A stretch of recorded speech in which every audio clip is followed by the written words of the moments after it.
High court chief justice को, UN को, speaker महोदय को, मैं यहाँ के एसएसपी जिस पर मैं पहले भी प्रिविलेज किया था, इनकी करतूत को मैं जानता हूँ।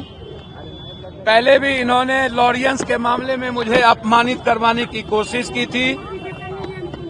मैं किसी इंस्पेक्टर और थाना का दोष नहीं दूंगा। इसमें सीनियर एसपी दीपक कुमार और भानु प्रताप सिंह और दो बड़े, एक दिल्ली के नेता और एक बिहार के नेता, दो नेता और एक पूर्णिया के नेता, 3 आदमी की बड़ी साजिश थी। बहुत ज्यादा गहरी साजिश थी। मैं आपको वादा करता हूं, अभी मैं जा रहा हूं जहां कल बेटी की हत्या की गई है, वहीं जा रहा हूं। मैं 3 बात आपसे कहना चाहूंगा।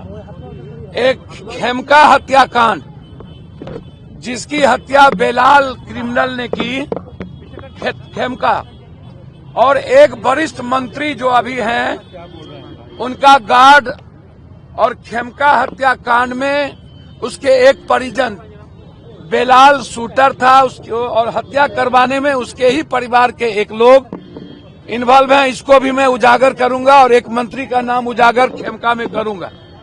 दूसरा, इनकाउंटर जो खेमका में हुआ था वो गलत बच्चे का हुआ, वो गवाही हमें मिल गई है। पटना डीएम के बगल में जहां बच्चों को रखा गया, 4 बजे निकाल के उसको गोली मारा गया। उसको हाई कोर्ट और सुप्रीम कोर्ट लड़ूंगा और उस इनकाउंटर को मैं उजागर करूंगा। और अंतिम तीसरा, रुपेश की हत्या किसने किसने मरवाई है और किसने मरवाया, इसको मैं सुप्रीम कोर्ट में रीड करने जा रहा हूं।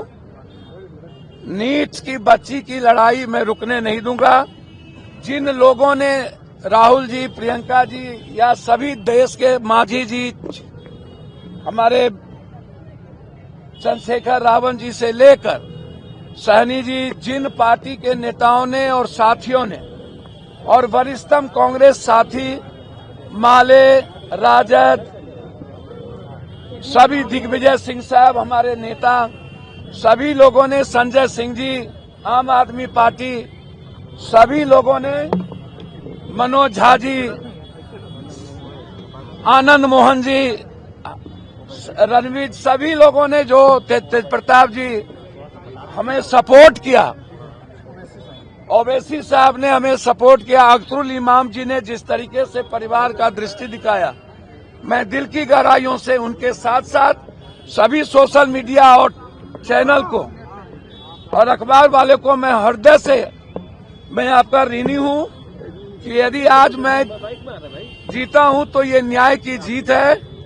मैं धन्यवाद देना चाहूंगा अपने न्यायालय को, जिन्होंने दूध का दूध, पानी का पानी किया, और इसमें सबसे ज्यादा भूमिका बिहार के तमाम जनता, जो मेरे लिए भगवान है, 2 भगवान है, एक न्यायालय, एक जनता, और उसमें सबसे ज्यादा भूमिका मीडिया की है। और मैं मीडिया को आभार प्रकट करता हूं, दिल से मैं धन्यवाद देता हूं। गलत तरीके से मेरे साथ कोशिश की गई और मुझे मरवाने की कोशिश की गई। अस्पताल के जो सुपरिटेंडेंट है, मैं उसका कॉल डिटेल निकलवाऊंगा, उन्होंने भी मरवाने की कोशिश की गई। पटना के डीसीएलआर ने साजिश रची थी और उस दिन भी 2 बार हमको अपमानित किया गया सीनियर एसपी के द्वारा, पहला दिन भी और सेकेंड दिन भी। और उसमें पूरी साजिश थी कि पप्पू यादव को के आवाज को चुप कर देना। मैं पहली बार, मैं आज अब भगवान से और सच्चाई से मुझे विश्वास उठा। सच बोलना इतना तकलीफ दे होगा, भगवान न करे किसी को अस्पताल और जेल और थाना का चक्कर लगे। सच बोलना इतना तकलीफ दे होगा, मुझे लगता है कि हमें विचार करना पड़ेगा कि क्या इतना सच बोलना चाहिए कि नहीं, और भगवान पर ब्लाइंड फेथ करना चाहिए कि नहीं। बस यही मैं कहूँ। तीन केस और तीनों में बेल मिल गया पप्पू यादव को। ये सबसे बड़ी खबर है दर्शकों। और आज उनके समर्थक जो है ढोल नगारे बजा रहे हैं और खुशी से झूम रहे हैं, और झूमे भी क्यों ना। और जेल से उनको बाहर आना ही था। पप्पू यादव को कोई भी माई का लाल जेल में रख नहीं सकता था।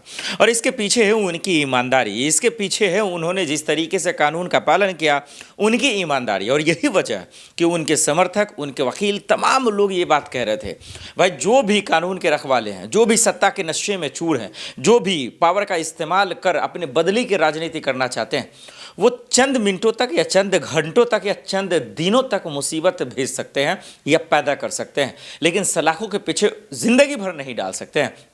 ये मैं ऐसा इसलिए कह रहा हूं कि पप्पू यादव के घर पर या उनके आवास पर या उनके पास जब आधी रात सिविल ड्रेस में जब पुलिस जाती है और सम्राट चौधरी एक तरफ से इधर एक अलग ऐलान करते हैं जिसका जिक्र आगे करेंगे, तभी समझ में आ जाता है कि दरअसल ये जो केस है या फिर ये जो मामला है, ये उतना भी बड़ा नहीं है जितना इन दिनों जो रसूखदार हैं वो सोच रहे हैं कि अरे भाई हम तो कानून के रखवाले हैं, हम तो बड़ी ईमानदारी से काम कर रहे हैं। अब इस कानून के रखवालों को थोड़ी सी शर्म हया होती ना, तो आज बिहार के जो चौक चौराहा पर दिन दहाड़े किसी का मर्डर कर दिया जाता है ना, अगर मैं तस्वीर दिखाने लगूँ तो सुबह से शाम हो जाएगा और आप हैरान हो जाएंगे कि ये बिहार है, ये कैसा बिहार है। ये जंगल राज नहीं, ये महाजंगल राज है। लेकिन आज मानता कौन है, देखता कौन है, समझता कौन है, बूझता कौन है? सब अपने अपने जो है ज़िंदगी में मशगूल है। ठीक है, वो भी ठीक है, लेकिन कम से कम आँख होते हुए अंधे तो नहीं हो सकते ना, कान होते हुए बहरे तो नहीं हो सकते ना। और इसीलिए मैं बिहार की बात कर रहा हूँ। और यही वजह है दर्शकों कि जंगल राज दिन दहाड़े बढ़ रहा, अपराध की घटनाएं बढ़ रही हैं, बेकसूरों को फंसाया जा रहा है, युवाओं को जेल में डाला जा रहा है, नीट छात्रा के साथ बलात्कार हो रहे हैं, और आज भी एक खबरें आई हैं, हत्या हो रही हैं। लेकिन कौन जिम्मेदार है, कौन जिम्मेवार है, किसी का तो पता नहीं, कौन रिस्पॉन्सिबल है, कोई लेना नहीं चाहता। और यही वजह है कि जब आज तीन कानून में, पहले अब तीन मामले में, पहले तो आपने एक देखा कि 31 साल पुराना मामला जो धोखाधड़ी का था उसमें बेल मिला, फिर एक पटना का ही मामला था, और फिर कानून यानी कि सरकारी काम में बाधा डालने में भी एफआईआर दर्ज हो गया, उसमें भी उनको बेल मिल गया।